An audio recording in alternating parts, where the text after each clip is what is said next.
children of the night, and welcome to Tarot Nights with the Hanged Empress. Here we do shadow work following the moon.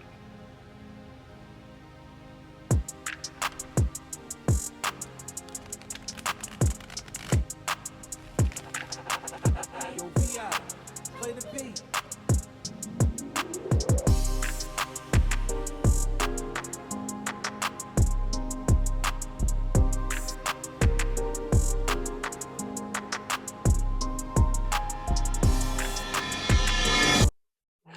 And if this is love, then I am out of hesitation. Head over heels of elevation. Oh, Sagittarius moon. Took that magician right out of there. Stuck to the hand. Before we even came out the gate, we were coming in, stepping in with magic. Well prepared to take our shots in the dark. Literally, just as I've been channeling, I've just been following this arrow, Sagittarius. Where is it going? How fast is it going? I can feel the cool, breeze from the arrow sailing through the air. And I feel like the target has been drawn up, a magic circle created. A reflection, like a reflecting pool, kind of. So I see you drawing out this pentagram here, this magic circle, this space. This is the place that we're shooting for, that we're aiming for. It has all of the elements somewhere connected. There's resource from every angle in here. And the external action of drawing out this circle and picking this plot, this spot, is a mirror reaction that happened from a tiny little drop in our internal pool, our internal moon well of emotions. And that single drop rippled out and projected this space and place.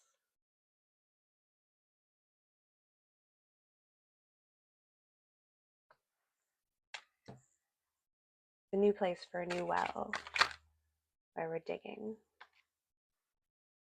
Thank you for confirmation. Oh, some cards got turned over in there that did not come out. We will address those. But speaking of the wells and the waters and the emotions and all of the things that I was feeling connected, like there is a direct line from the chalice that the magician holds to the sword where he draws his lines, his boundaries, his sacred space. And this Queen of Cups is the well. She is the representation of choice, of flow. What comes in goes out. What is poured is received. What is offered is given with purity and without expectation. When you drop a coin into the wishing well, you have the hope and the faith and the belief and the imagination that your wish will come true. But the well gives you nothing in return but a quiet stillness and that magical belief. And that is the thing that reflects on the external and causes the child to go out and act and draw their sacred circles and lines to create this thing. People want to think about magic and it's just the spell and you do it, set it and forget it is absolutely a thing. But at the same time, you have to follow the steps. You have to have a plan of action to accrue, accumulate, and harvest this thing. To get to this goal, you have to move. Though your magic lines and circles inside of your mind can teleport, we ourselves have to walk. Okay. Oh, yeah, there were cards turned over in here. We got very, very deep. Very, very into it. All right. Ace of Swords, Nine of Pentacles, the High Priestess, the Two of Swords, the Empress, the King of Swords, Justice, the Hermit, and Judgment. My, my, my. We could have taken that in any way. And I don't know, like, we had to address it. It was turned over in the deck. There was no way to not address what had been turned over. So something needs to be addressed and turned over within a burial mound, is how this is feeling right now. Like a freshly buried grave. But there's something beneath it that is turned up, or that needs to be turned up and turned over.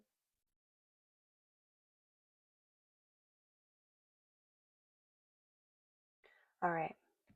So from this sword of action that the magician claims and moves,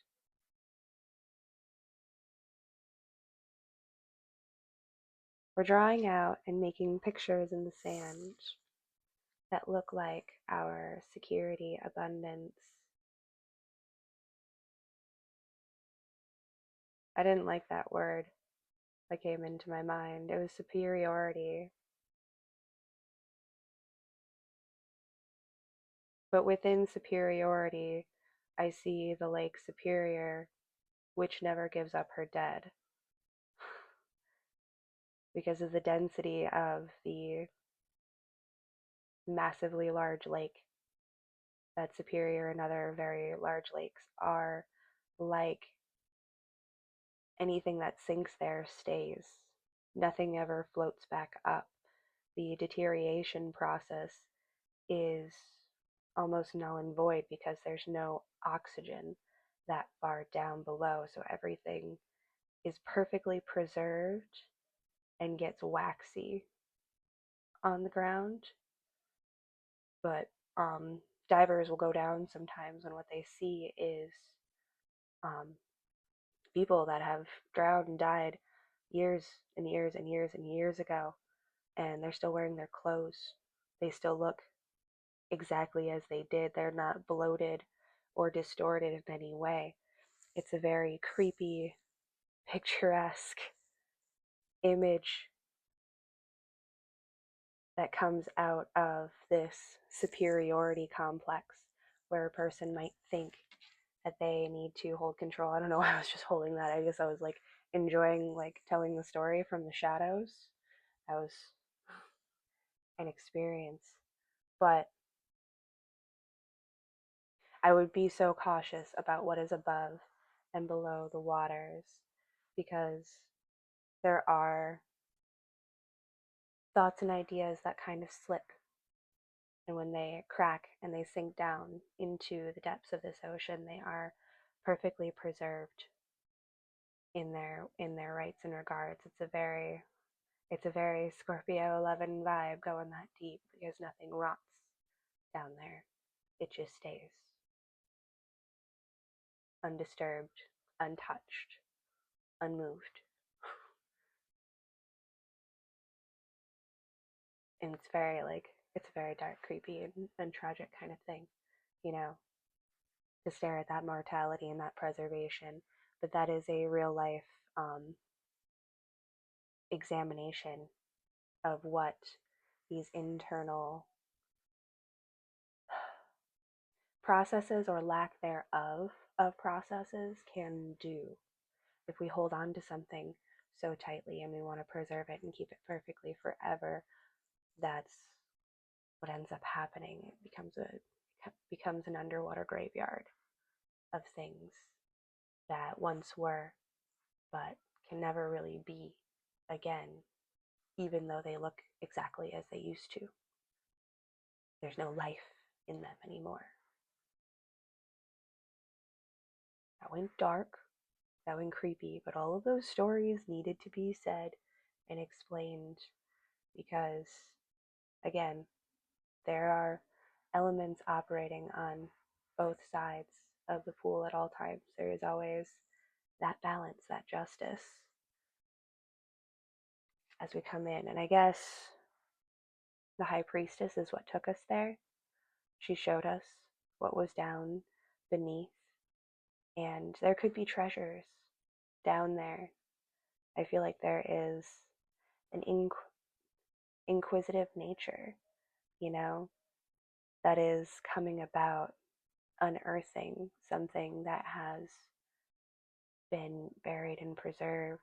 But it's very much giving me like the movie Ghost Ship vibes, where like being swallowed by the greed and desire to reclaim these lost and preserved treasures could cost you your soul. And that's what this fortune teller is, warning us of. So be very cautious what circles you draw. These 9 pentacles could easily be made into 9 new circles of hell should your ship crack and you fall beneath the surface of your emotions. Don't fall into the well.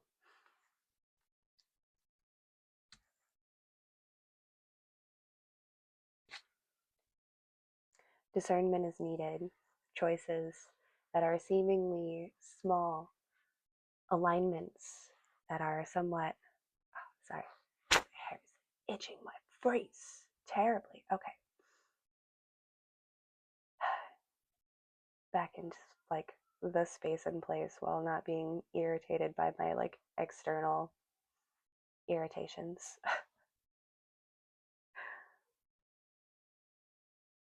Very small and simple choices, they may seem to be. Very little alignments that we make. Those small things that we bend for the sake of compromise, that end up opening a door for somebody to push you even further. Like, oh, you can bend this far. Let's see how far you can bend now. Will you bend and shape into this? Can I pose you into this perfect place so that I can get you preserved in the bottom of the water? No. Very careful with those choices and decisions. Coming back to the arrow shooting through the sky up above those waters, the delicate balance and walk. It's a fine line, it's a tightrope that we are walking of our choices at this point in time. So being very careful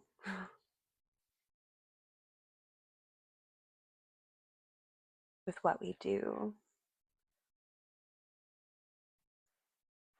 Oh, was I listening to again? Alone Again?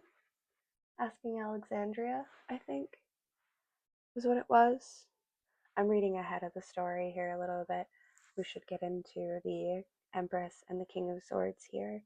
They are our better judgments, and the representation is interesting because the intuition, the creativity, and hold on one second. I gotta pause. Give me a moment. Okay, we're back. Not emergency. Just had to check. Had to check in. It's always good to check in.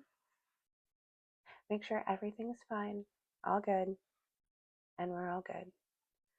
So, I think it is interesting how the representation of the masculine and the feminine coming through here is that the masculine, the action, the movement and the doing of the deeds is not as well practiced, mastered, and trained as the Empress feminine intuitive energies. So this representation is like being really, really good at seeing things, knowing things, doing things, and making things with things, but that resourcefulness and the strength to go out and get these things, stand on a firm ground, build a foundation. Those are the things that are a little bit like, I don't even want to like discredit them as saying that they're a little bit behind or not as caught up to this energy, but I mean clearly there is a difference between an empress and a king. The empress is a part of the empire. The empire is built up of kingdoms. So there is a grade and a class within this, but at the same time, I don't want to like discredit this masculine because he does feel very well learned and aware. He's been writing things down and really keeping track of all aspects and things. And I think that's why we get, in the end, we get justice, the hermit, and then judgment as our final conclusion.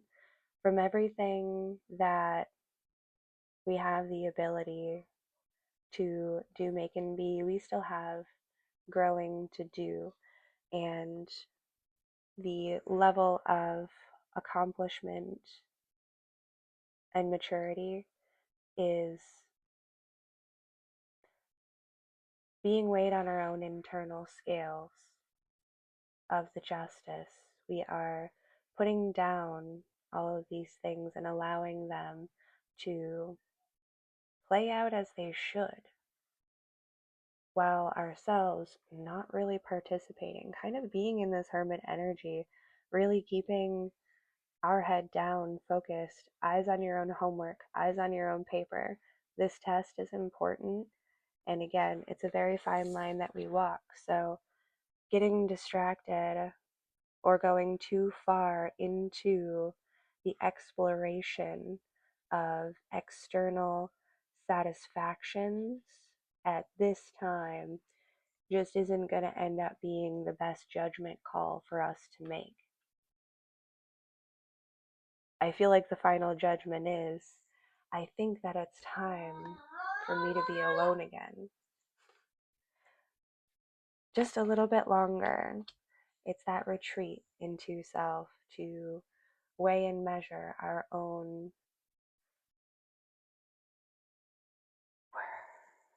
conscience. That's a word. In this ball of clay. This ball of clay has gotten bigger. Remember we had the little ball of clay that we could fit in like one hand? Like we've gotten more clay now. Somehow it's actually gotten bigger, but it's taking shape and form.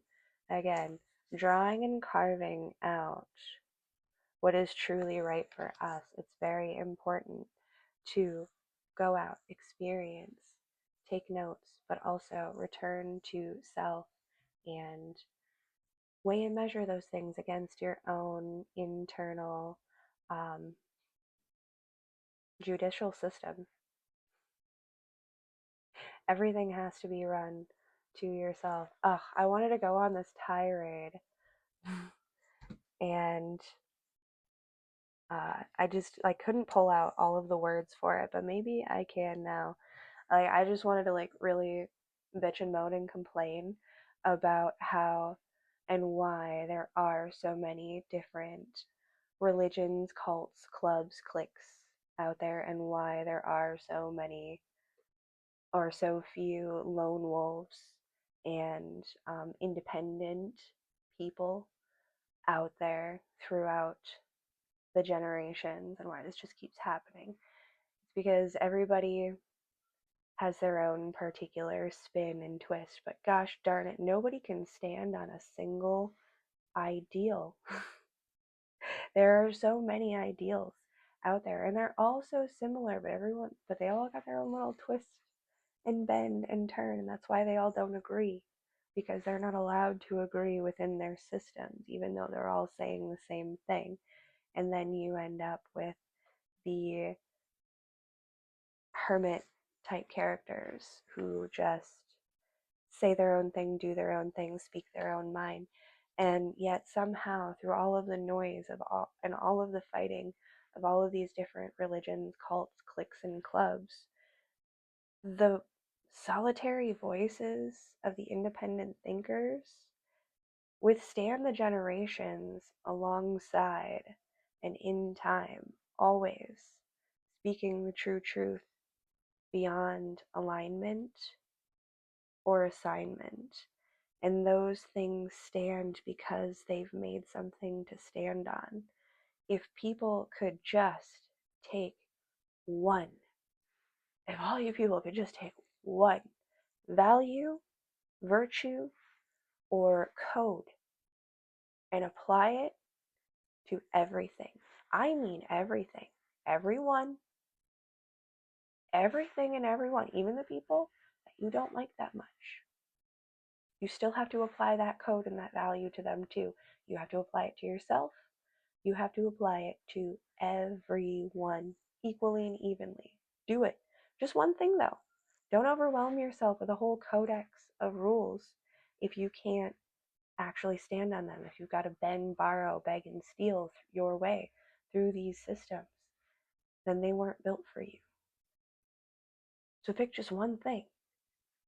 And now that you have this one really great idea, can you apply it to everyone, everywhere, all of the time? It's not as easy as it sounds. There are lots of people that you're going to want to disagree with. There are lots of people that are going to rub you the wrong way, make you feel feelings. But you can't not give them the same grace that you would give somebody else. You can't disrespect them if you wouldn't disrespect this person. There is no caste system. You have to eliminate your caste system. So I said I didn't want to devalue the accomplishments of this king. He's just on a different level. He's playing a different game, but what he is doing is absolutely important. Keeping notes, writing it down, scribing it out, making the records, drawing out his memoirs. Those are significant and insignificant receipts and details that do need to be dropped into the scales, along with all of our hopes and dreams. We have to weigh them both, your hopes and dreams and your realities, and apply your virtues to those things.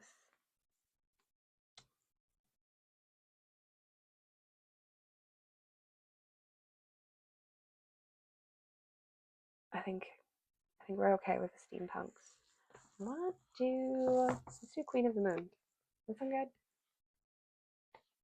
I think so. Do an oracle for funsies. You can pull just a little bit of extra advice or energy to help us to come to the right conclusions in these determinations. I really like how the staggered moons are playing out. It's kind of neat because technically our Libra new moon isn't until the end of Libra season.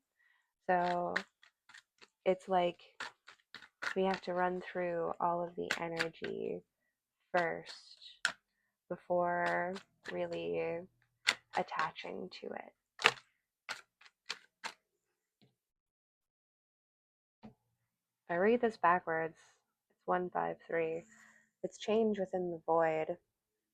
Card number 1 and card 35. Yeah, accepting the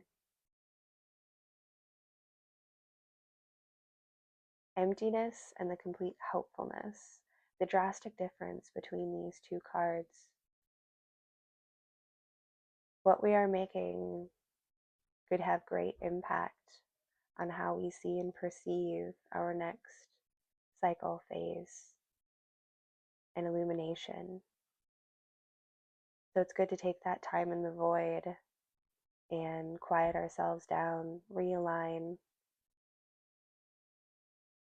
and do what it is that we feel called to do, while also bringing our mind and our intention and our own clarity into this darkness, because out of that is going to be the explosive disruption of change. And it may look like that. But all of that bright light and color and action, the contrast,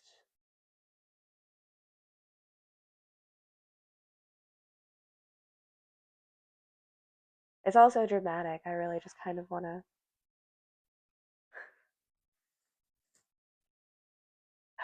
Thank you. I didn't know that these two cards fell down. I just like really got, again, we got it really dark scope and view of things, and it was starting to take some really massive turns. And I was like, I just want to go sit by a lake now and just be quiet and not talk to anybody. Surrender and beauty. Like, yeah, sure, we could go through this big dramatic, like, light and dark, whoa, of all time, and it very well might play out that way. But the most important thing are, again, those small and simple actions and those little decisions and choices. Are we moving ourselves towards drama and chaos and madness for the sake of change? Or are we surrendering to the beauty of life and acknowledging the good and surrounding ourselves in those spaces and places instead of going into the fight? Why go where there is either nothing but hopelessness and chaos when we could just go where it's quiet and comfortable and peaceful?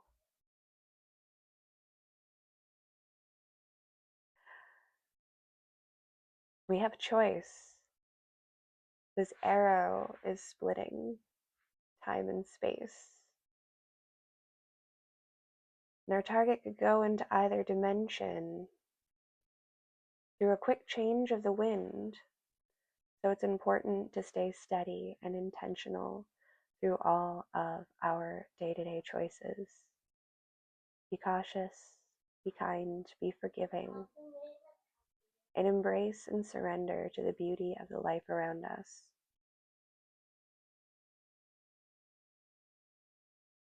Hold on to the growth and the simple changes. It doesn't always have to be so big and crazy. Sometimes it can be quiet and happen so slowly that you didn't even know until that flower bloomed. All of the possibilities.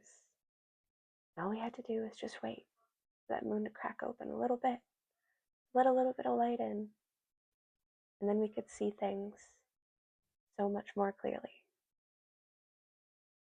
That's the best guidance that I can give you. Remember that you always have a choice. You can embrace the beauty or the chaos and reap whichever world you want to live in. Thanks, kids. Have a fantastic moon. We'll see you next time.